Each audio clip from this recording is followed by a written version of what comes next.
Bom dia, meus irmãos. A graça e a paz do nosso Senhor e Salvador Jesus Cristo. Enquanto as nossas crianças caminham para a sala, eu já gostaria de convidar os irmãos. Eu sei que a gente está cada vez mais em um número maior, mas se vocês pudessem ocupar essas duas colunas do meio para fins didáticos, a nossa aula seria melhor. Então, se você pudesse deslocar para as duas colunas aqui do meio e também chegar para frente. Eu já falei que quem está mais perto eu não faço pergunta, então não precisa ficar preocupado não se você vai estar aqui na frente. A gente vai poupar você das nossas perguntas. Meus queridos, como já foi dito, nós estamos estudando esse livro, O Evangelho na Vida, do pastor Tim Keller. Então, vou deixar aí rodopiando na mão dos irmãos durante a aula. Quem quiser ver, folhear, tirar foto, fique à vontade enquanto nós vamos ter a nossa aula. E se você também depois quiser comprar, adquirir esse livro, não tem problema. Ele vem com CD, aí eu tirei o CD já, porque ele estava caindo toda hora. Mas também, o CD basicamente são os vídeos que nós temos na nossa aula. Vamos abrir nossas Bíblias na carta de Paulo à igreja de Filipos, Filipenses capítulo 2.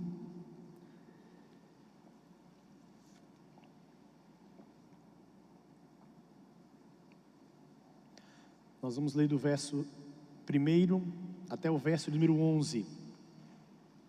Eu já adianto que não somente por causa da Assembleia, mas também por causa da profundidade do texto e a limitação que nós temos em termos de sala de aula, né? Temos uma sala grande com muitos alunos, nós não vamos conseguir esgotar todo o texto, mas eu vou me esforçar ao máximo para que a gente possa aprofundar bem no texto bíblico. Diz assim a palavra do nosso Deus, Filipenses capítulo número 2, do verso 1 até o verso número 11. Se há, pois, alguma exortação em Cristo, alguma consolação de amor, alguma comunhão do Espírito, se há entranhados afetos e misericórdias, completai a minha alegria, de modo que penseis a mesma coisa, tenhais o mesmo amor, sejais unidos de alma, tendo o mesmo sentimento. Nada façais por partidarismo ou vanglória, mas por humildade, considerando cada um os outros superiores a si mesmo. Não tenha cada um em vista o que é propriamente seu, senão também cada qual o que é dos outros. Tende em vós o mesmo sentimento que houve também em Cristo Jesus, pois ele, subsistindo em forma de Deus, não julgou com usurpação o ser igual a Deus. Antes, a si mesmo se esvaziou, assumindo a forma de servo, tornando-se em semelhança de homens e reconhecido em figura humana. A si mesmo se humilhou, tornando-se obediente até a morte e morte de cruz. Pelo que também Deus o exaltou sobremaneira e lhe deu o nome que está acima de todo nome, para que ao nome de Jesus se dobre todo o joelho nos céus, na terra e debaixo da terra, e toda língua confesse que Jesus Cristo é o Senhor, para a glória de Deus Pai. Santo Deus, nós estamos diante da Tua Palavra, e nesta aula, nessa manhã, nós te pedimos a Tua misericórdia e a Tua graça sobre as nossas vidas, para nós compreendermos o texto que está diante de nós. É assim que nós choramos, no nome santo de Jesus, que morreu na cruz do Calvário, mas hoje vive e reina por todos sempre. Amém. Meus irmãos, estamos diante do texto da carta de Paulo à igreja de Filipos, e a carta de Paulo a essa igreja é conhecida como a carta da alegria. E por que a carta da alegria? Pelos ensinamentos que o apóstolo Paulo traz para aquela igreja, e o contexto da vida do apóstolo Paulo. Ele estava preso perante a guarda pretoriana, a guarda romana. Então, um homem que está preso de forma injusta, um homem que está com os seus direitos cerceados, ele anima os irmãos a viverem uma vida alegre diante de Deus. Dito isso, no primeiro capítulo nós temos o apóstolo Paulo fazendo aquela saudação como é costumeira e mostrando como muitos estavam contribuindo para o avanço do evangelho. E aqui um dos aspectos que estava acontecendo naquela igreja era a divisão, a facção, a contenda dentro do corpo de Cristo. Por isso nós chegamos a esse capítulo 2. Após o apóstolo Paulo falar para a igreja que eles deveriam viver de modo digno do evangelho, ou seja, eles deveriam viver uma vida a espelhar o próprio Cristo, ele então traz uma série de repreensões e orientações àquela igreja. E a primeira coisa que nós vamos observar hoje na nossa aula sobre a comunidade, ou seja, o povo de Deus, é... Cadê? Foi demais? Aqui. Examinando os versículos 2 a 4, podemos inferir que Paulo está tratando de que problema na igreja de Filipenses, ou na igreja dos Filipenses. Um de cada vez. O microfone está rodando aí em algum lugar. Tem outro microfone ali também, se quiser falar, só levantar a mão. Bom, que a gente já vai ensaiando para a nossa assembleia. Qual é o assunto ou qual é o problema que o apóstolo Paulo está tratando de acordo com os versículos número 2 ao versículo número 4?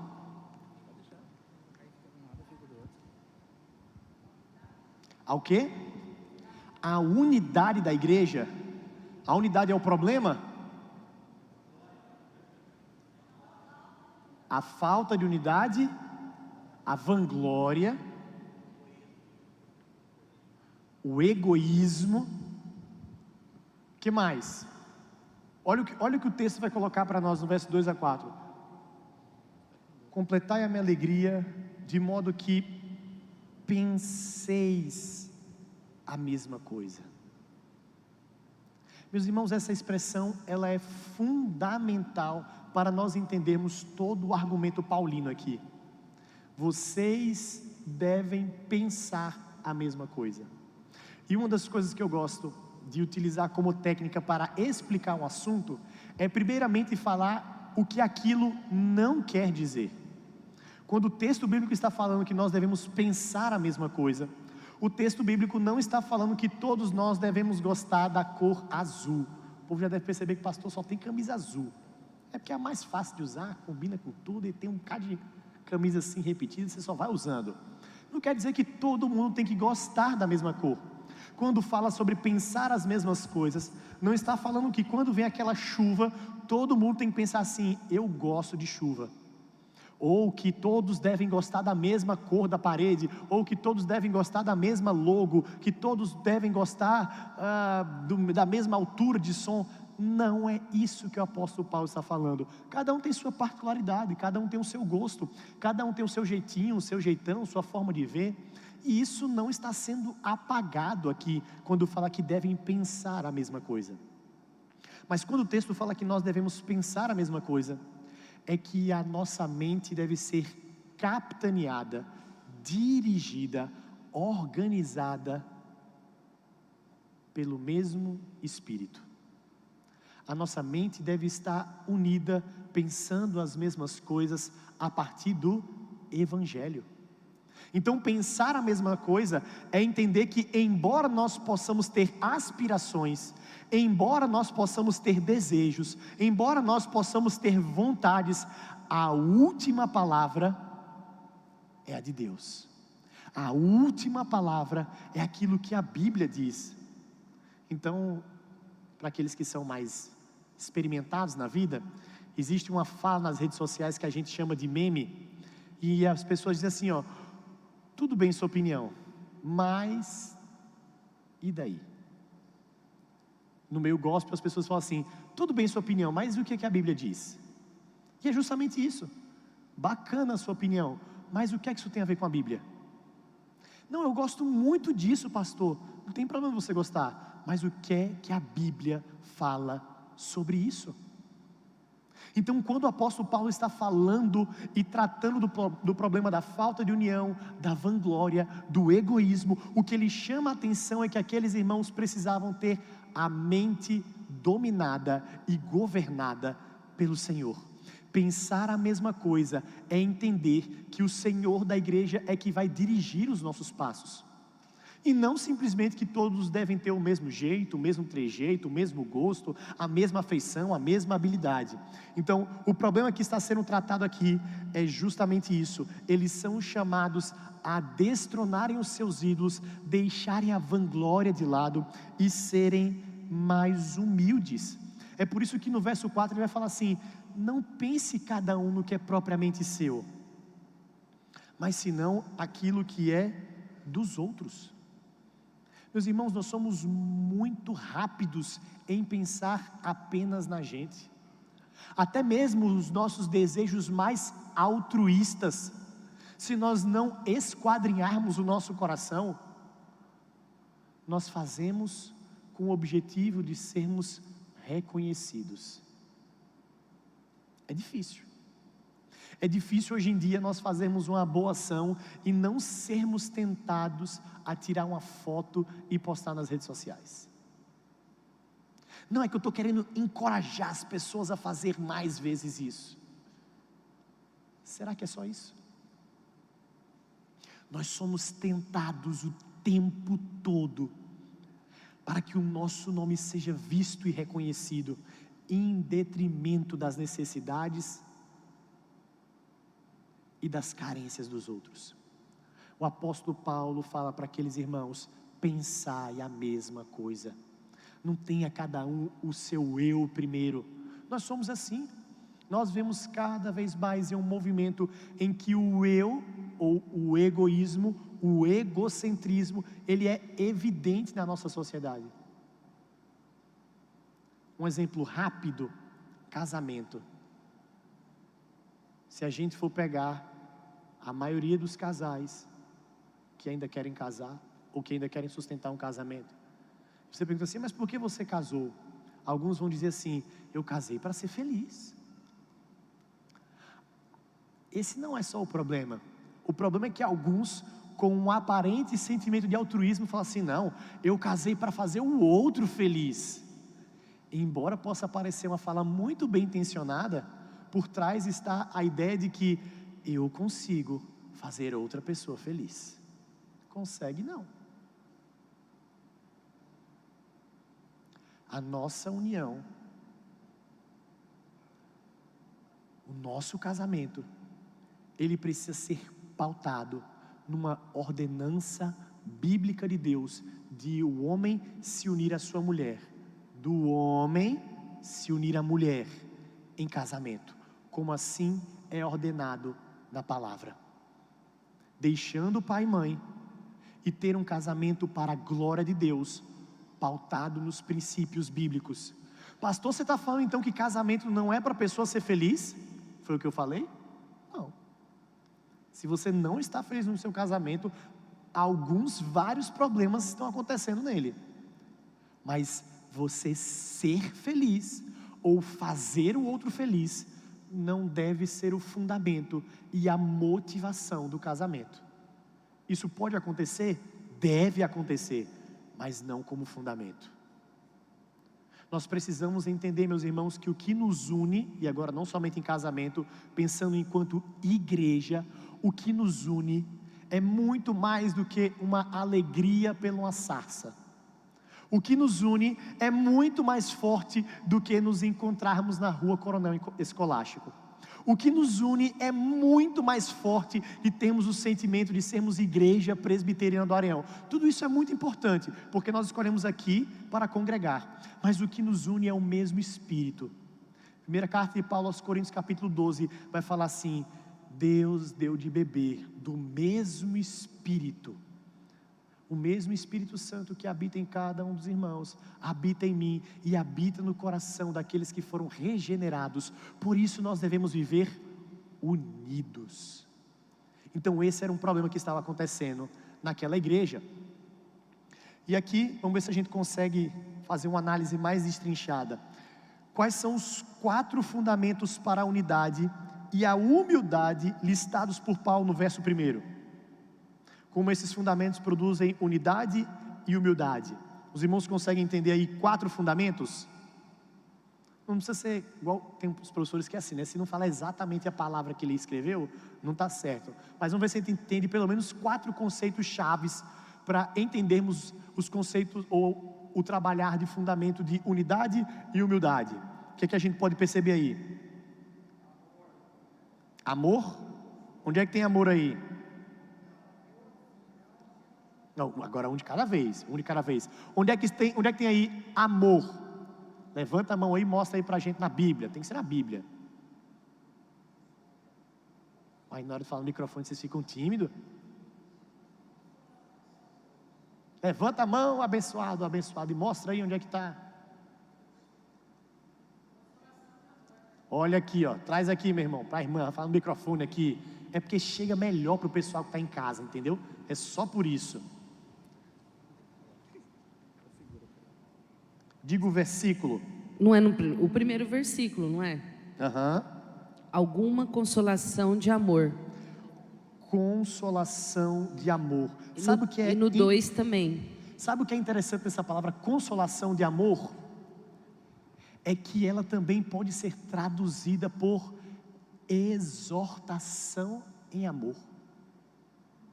Você fala, peraí pastor, como assim? Consolar e exortar são coisas diferentes. Não é não.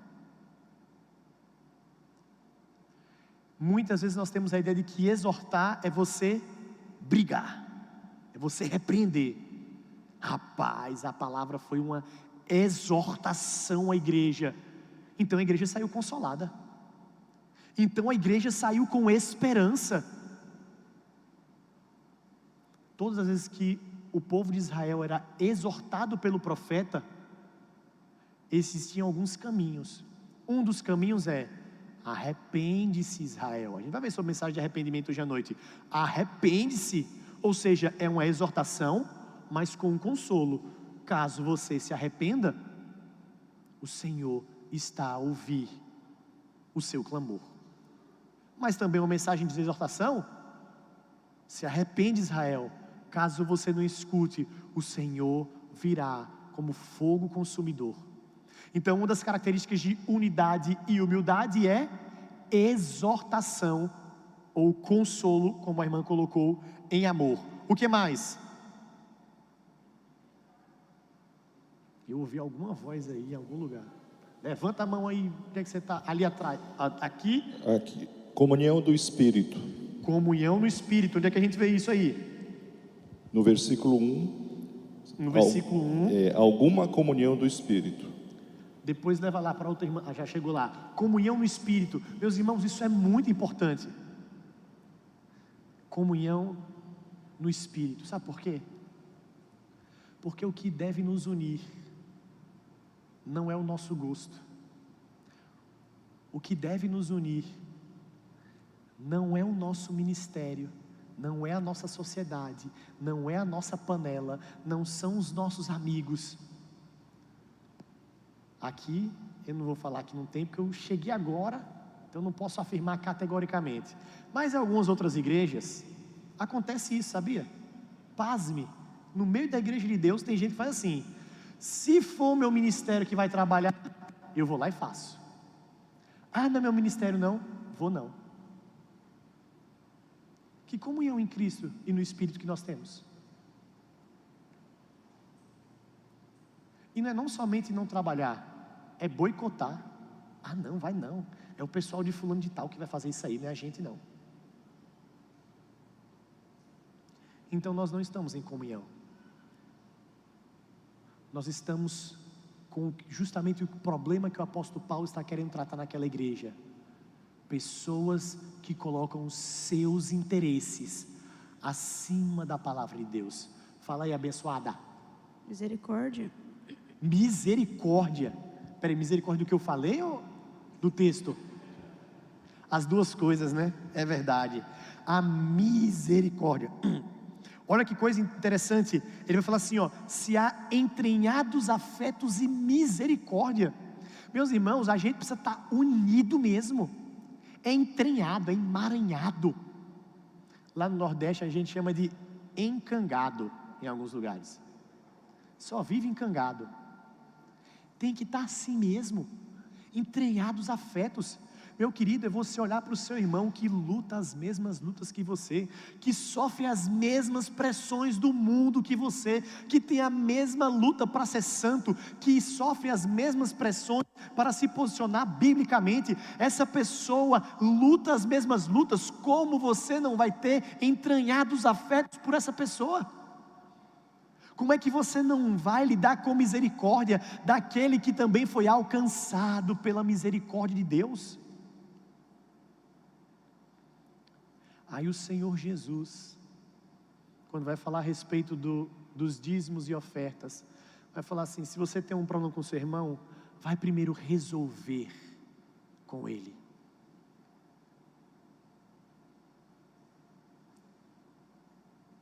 O Senhor Jesus vai falar que o mundo iria conhecer que Ele era Senhor quando o mundo observasse a união do seu corpo, a saber, a igreja.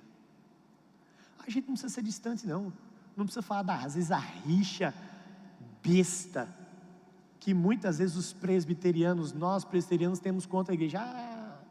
Esses irmãos aí, isso aí não sabe de nada, não estuda a Bíblia, e a gente se sente superior, se acha superior.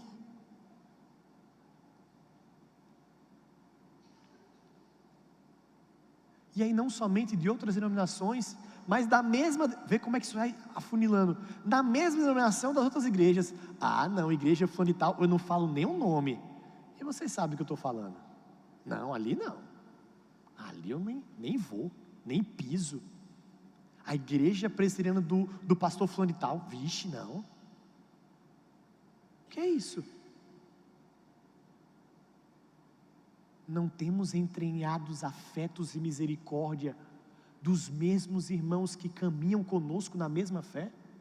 Mas você percebe que isso vai afunilando? Se acontece dentro da nossa própria igreja.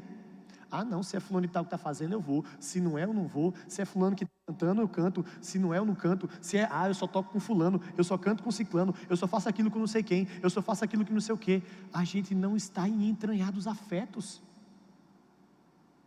Percebe que na verdade isso é um movimento tanto de dentro para fora, mas também de fora para dentro? Fica como um argumento circular, porque o problema não é a circunstância, o problema não é o ambiente, o problema não são as outras pessoas, o problema é o nosso coração egoísta, que tem o desejo de ser superior aos outros, e colocar os nossos interesses acima e à frente das outras pessoas. O apóstolo Paulo está combatendo isso. Então, se a gente pudesse resumir esses 4 pilares, ele vai falar assim, a motivação de estarmos em Cristo, a exortação, a consolação do amor de Cristo, a comunhão do Espírito, a afeição, compaixão e misericórdia no Espírito. Meus irmãos, essa lembrança da misericórdia, como a nossa irmã colocou, deve nos humilhar, sabendo que todos nós temos a mesma condição de pecadores, imundos, com coração corrupto, depravado, que carecem da glória e da misericórdia do nosso Deus. Vamos já passar para o nosso vídeo aí, que a gente tem muita coisa ainda para ver. Solta aí, meu irmão, nosso vídeo, por favor.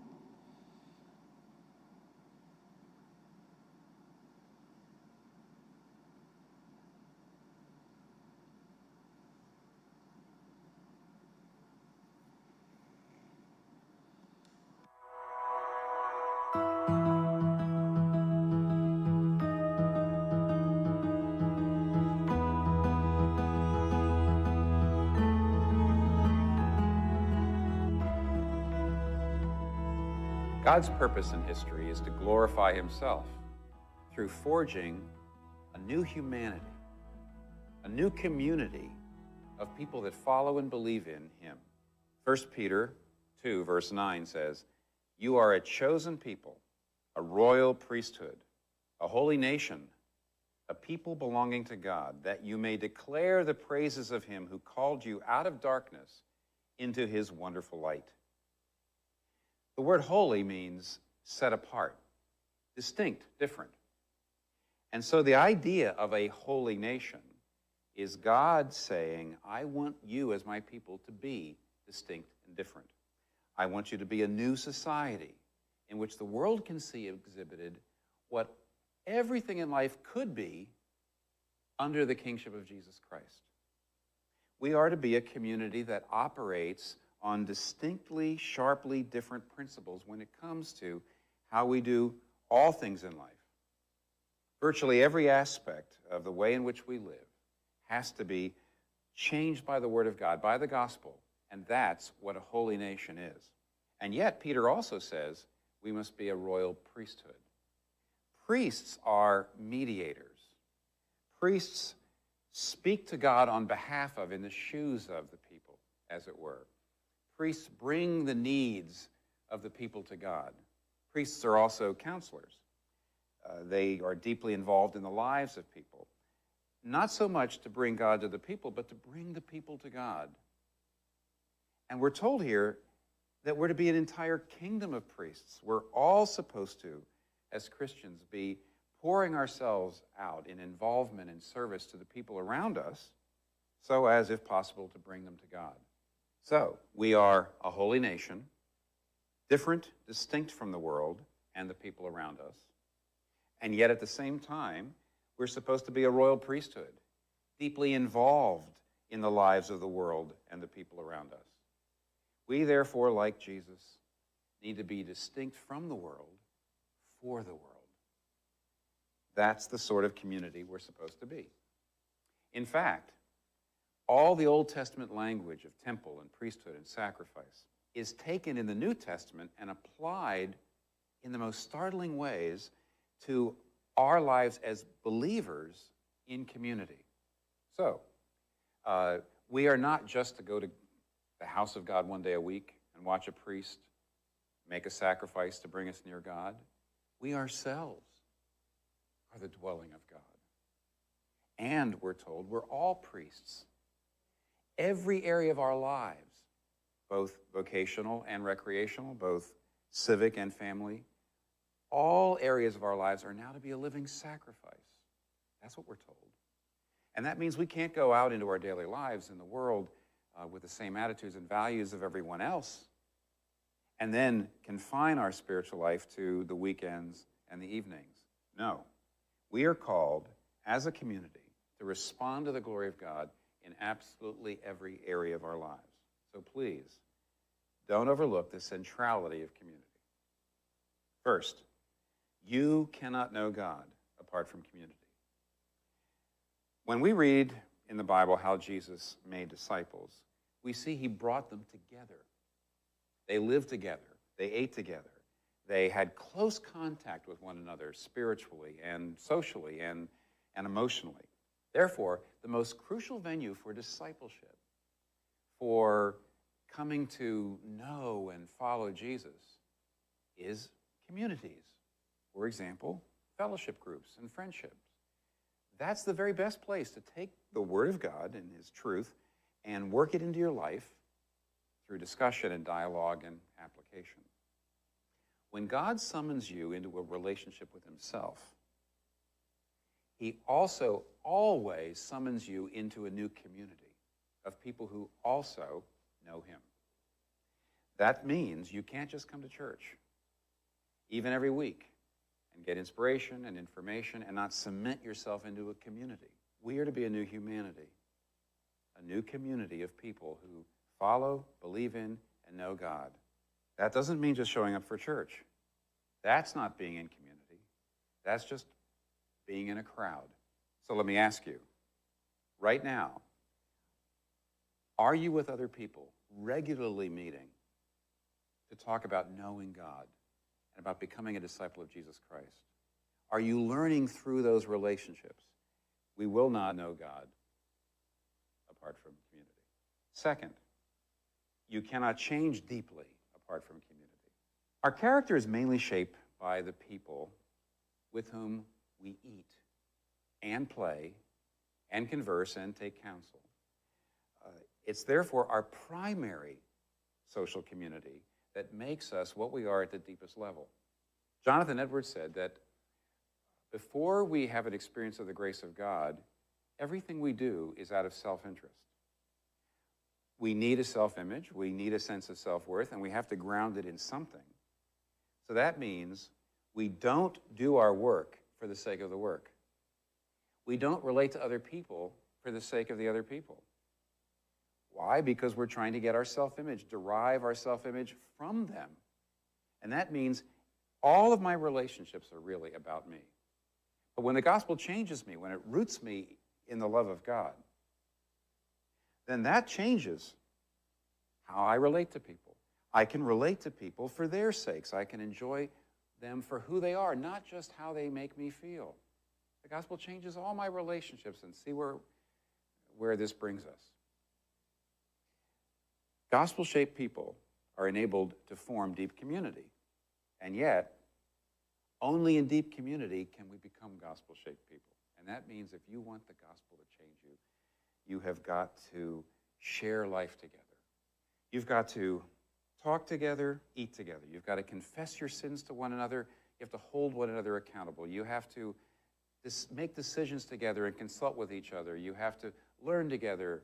You have to study together until your relationships get to that level, that deep, that supportive, that challenging and committed. They won't be life transforming. It's the one another passages of the Bible that show us how to build this sort of community. We are to honor one another, Romans 12:10. Serve one another, Galatians 5:13. Offer hospitality to one another, 1 Peter 4:9. Encourage one another, accept one another, bear with one another, admonish one another, teach one another. We're to love one another. That's the sort of community we have to learn to be. So the gospel changes individuals, but only through deep community. It is so possible to have a dramatic, personal, emotional experience about Jesus and not really change in your life because you refuse to give yourself to Christian community. Now, third, you cannot win the world apart from community. We often think of community as just the result of the gospel, and it is, but we must not think of community as only the result of preaching the gospel. It is also itself a declaration and a communication of the gospel. It is itself part of the good news. For example, in Christian community, we should show the world how differently we regard money, sex, and power. So we do not regard money as mainly a way of getting status, but instead a way of serving people and actually bringing life to people. We do not regard sex mainly as a way of fulfilling ourselves as individuals, but as a way of taking a relationship and turning it into a great community through marriage and family. And we do not look at power as mainly an end in itself, but as a way of sharing and bringing justice to the world. In other words, the gospel turns money, sex, and power into life-giving things. We also have to show how the gospel's power to humble us and affirm us and give us a new identity brings us together with people that otherwise we would never be together with.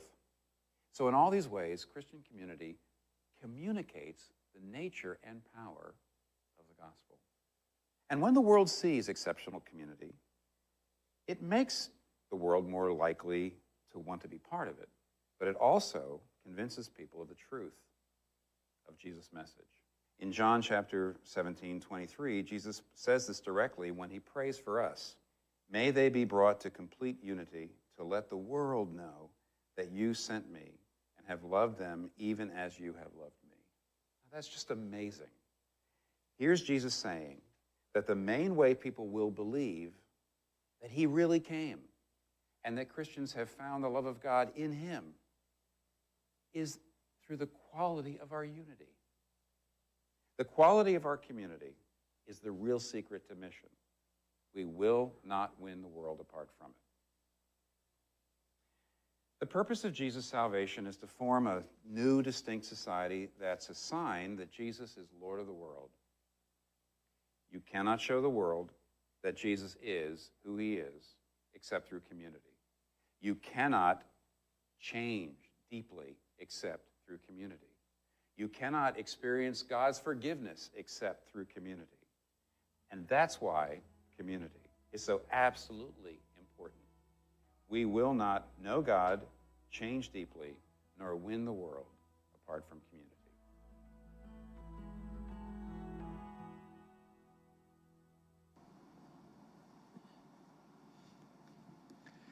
E aí, meus irmãos, alguém tem algo que viu no vídeo aí que chamou a atenção, que nunca tinha parado para pensar? Um de cada vez de novo, tá? Pode levantar a mão assim. Eu sei que eu vi o pastor Tim Keller, sempre tem um soco assim no estômago de verdades. Mas são verdades que precisam ser ditas e ouvidas. E aí? Ninguém, gente, não tem nada novo, nada que chamou a atenção, nada de bom. Misericórdia. Olha ali a nossa irmã Lina.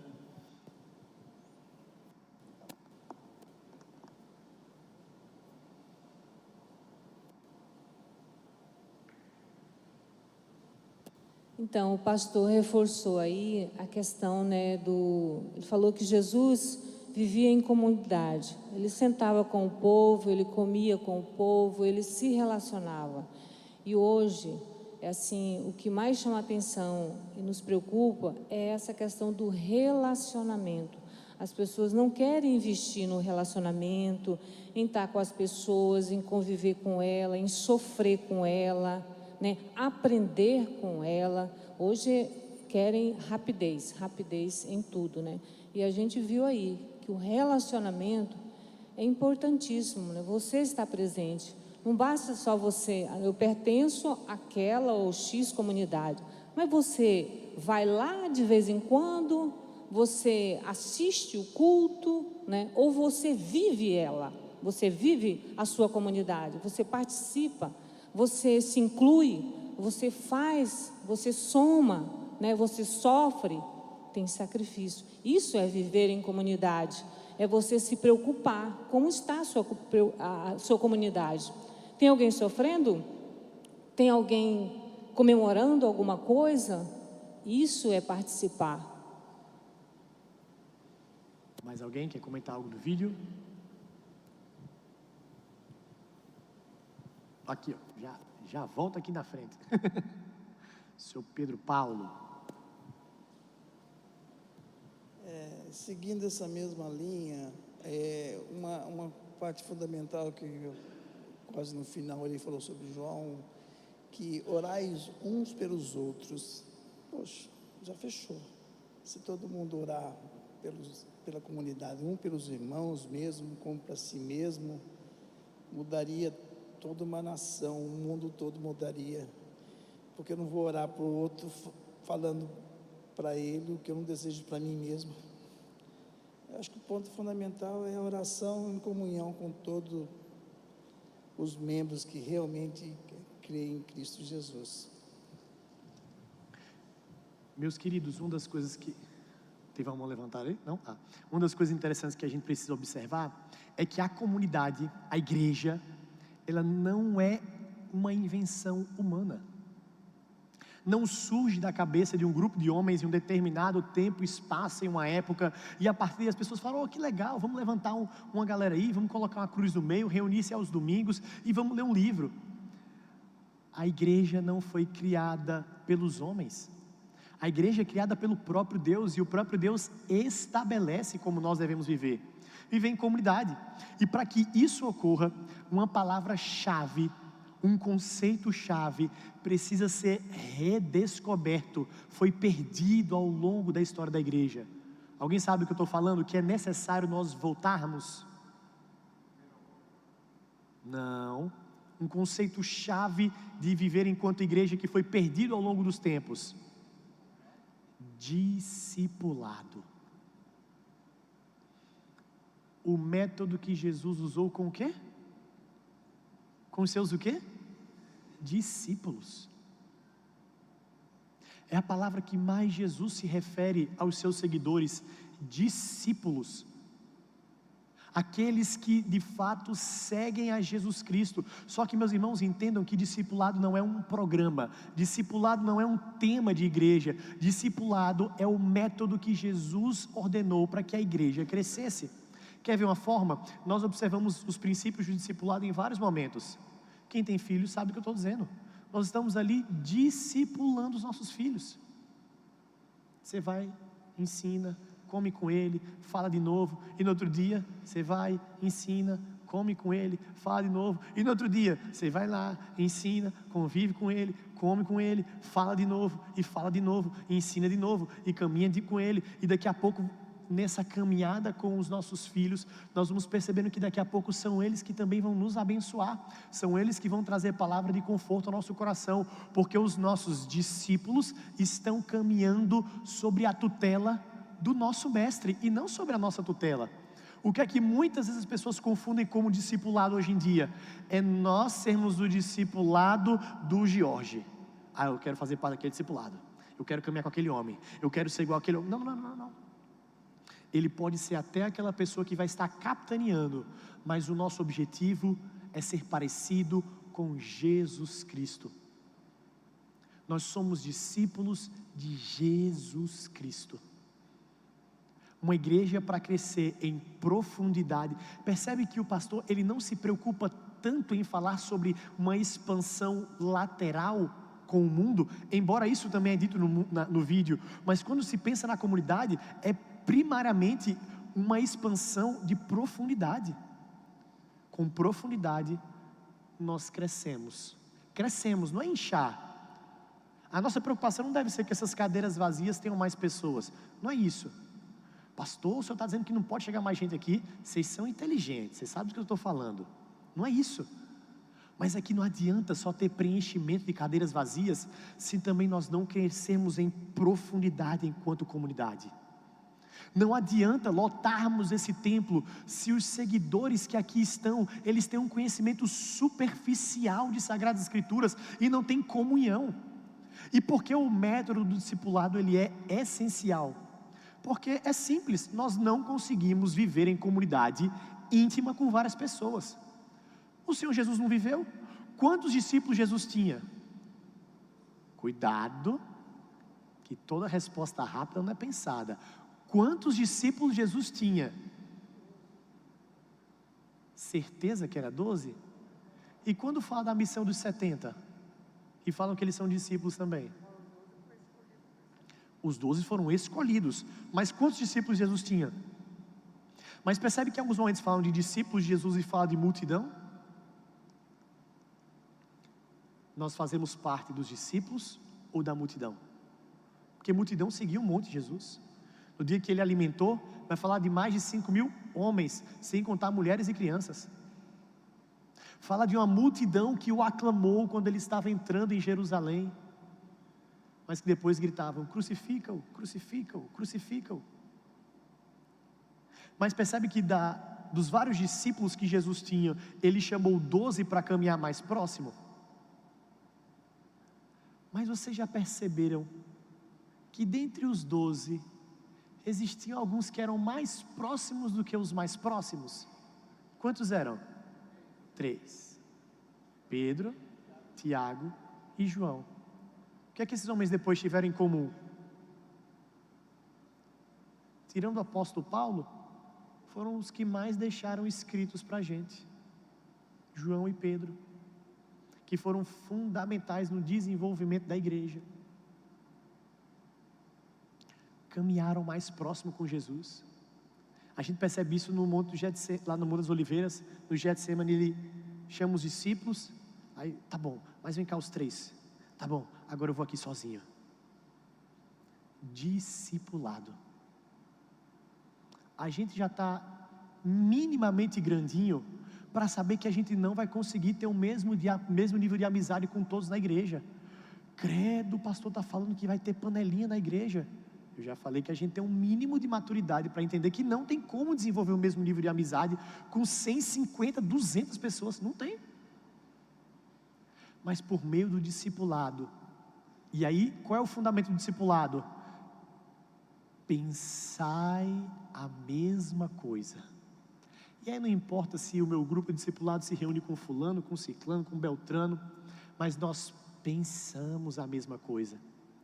E aí nós temos a grande reunião como povo do Senhor, como comunidade da aliança, que está aqui reunida para prestar culto a Deus. E aí, meus irmãos, uma coisa precisa ser corrigida dentro da nossa linguagem. Não fala mais que você vai vir assistir culto, não. Quem assiste culto é multidão. Quem assiste culto era o povo que ia caçar milagre de Jesus. Nós estamos aqui como discípulos para oferecer culto a Deus, para prestarmos culto a Deus, para estarmos juntos em participação do culto ao Senhor, e não para assistir. Quem assiste é telespectador. Quem assiste um filme, vê uma obra, admira aquilo.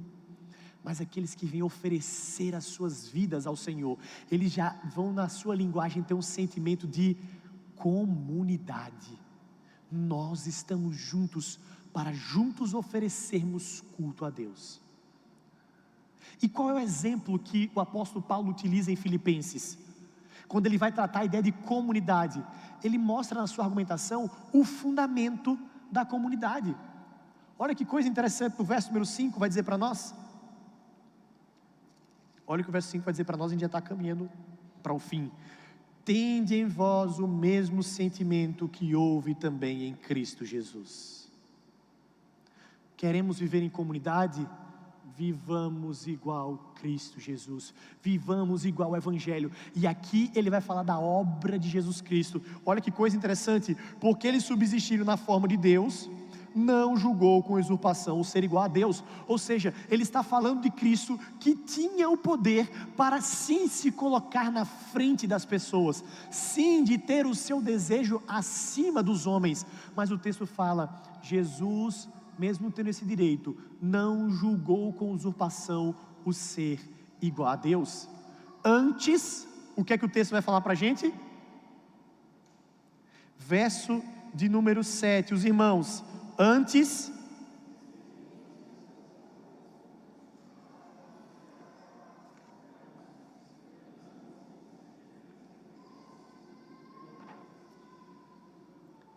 então vamos ver se a gente, cuidado com a resposta rápida, pense.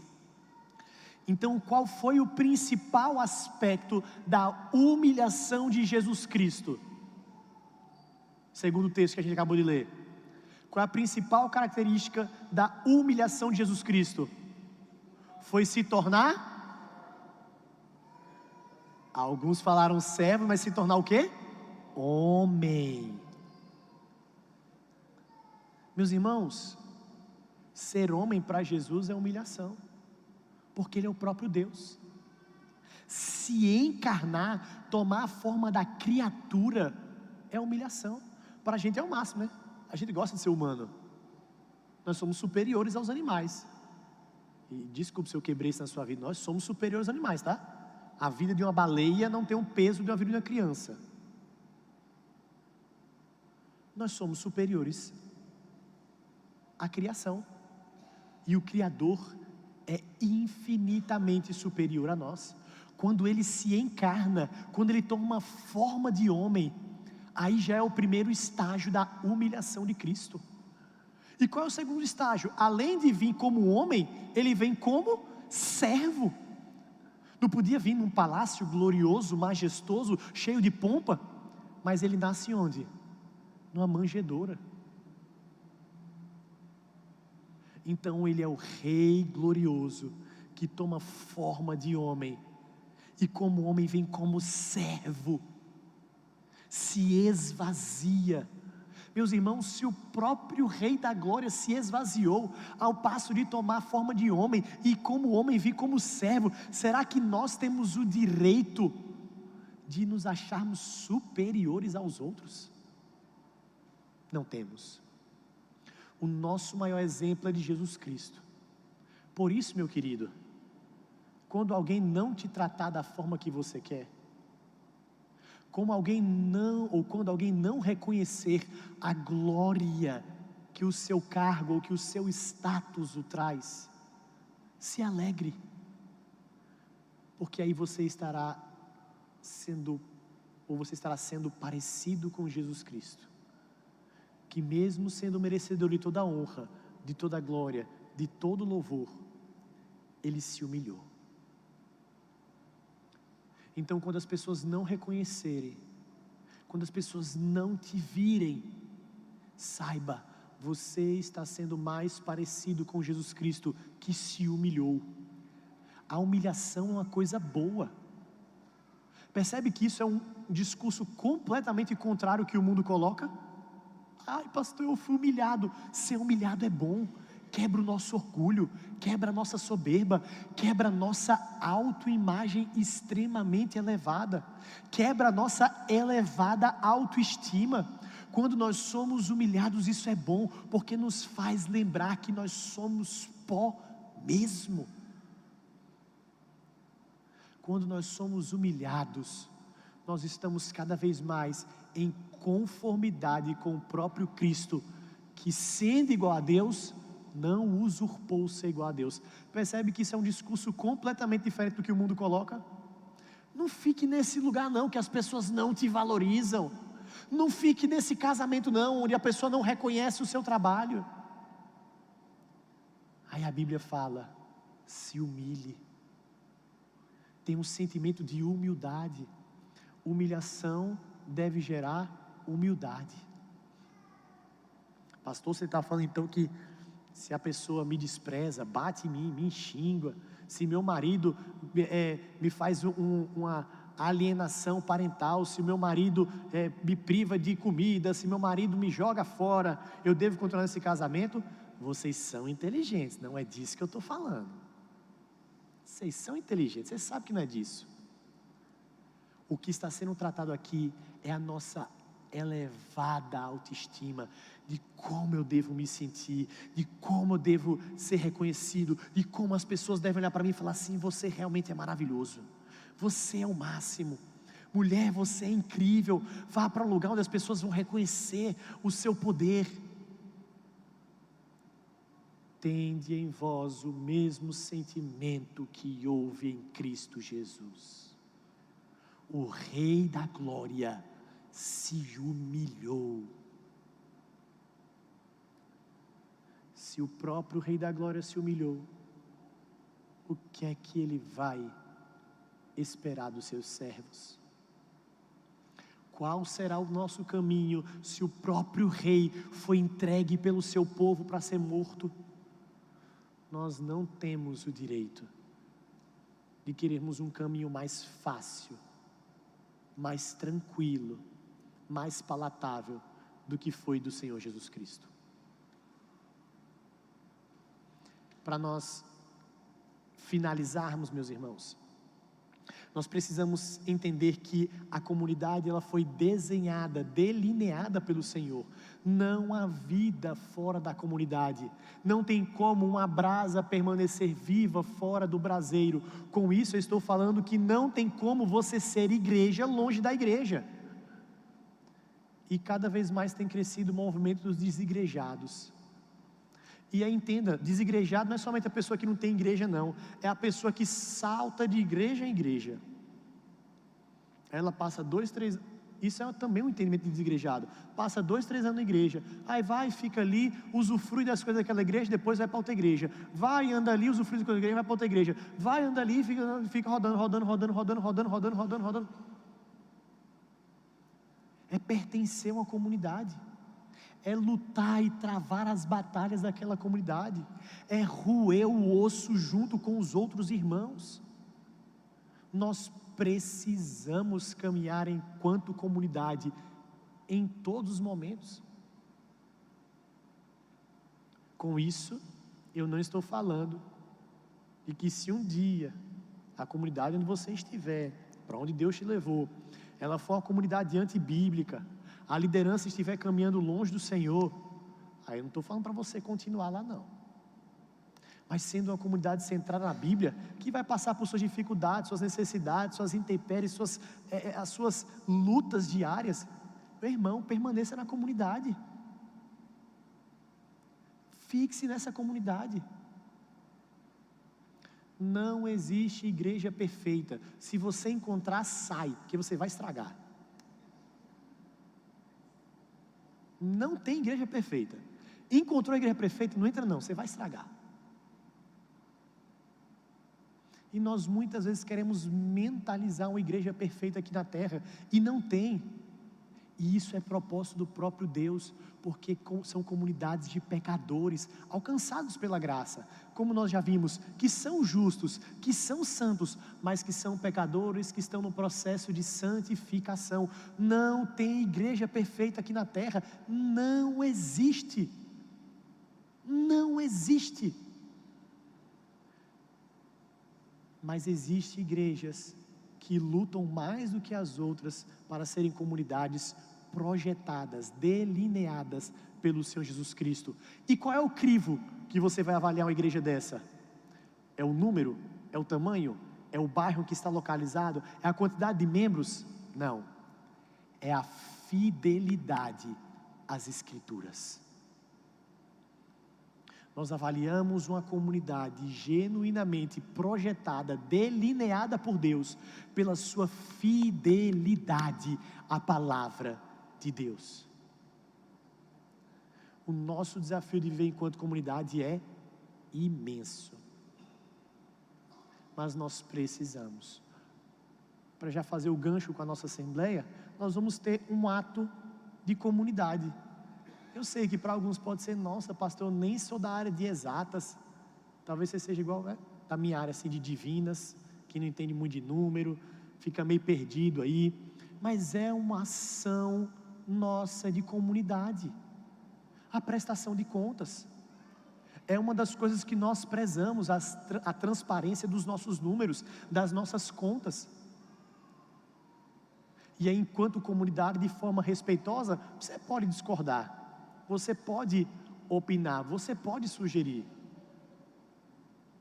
mas isso dentro daquilo que nós, já enquanto comunidade, nos organizamos e juramos diante de Deus e diante dos homens que iríamos nos submeter. Então, meu querido, minha querida, não use da assembleia hoje não para você sair mais rápido, permaneça. É um ato de comunidade, de exemplo.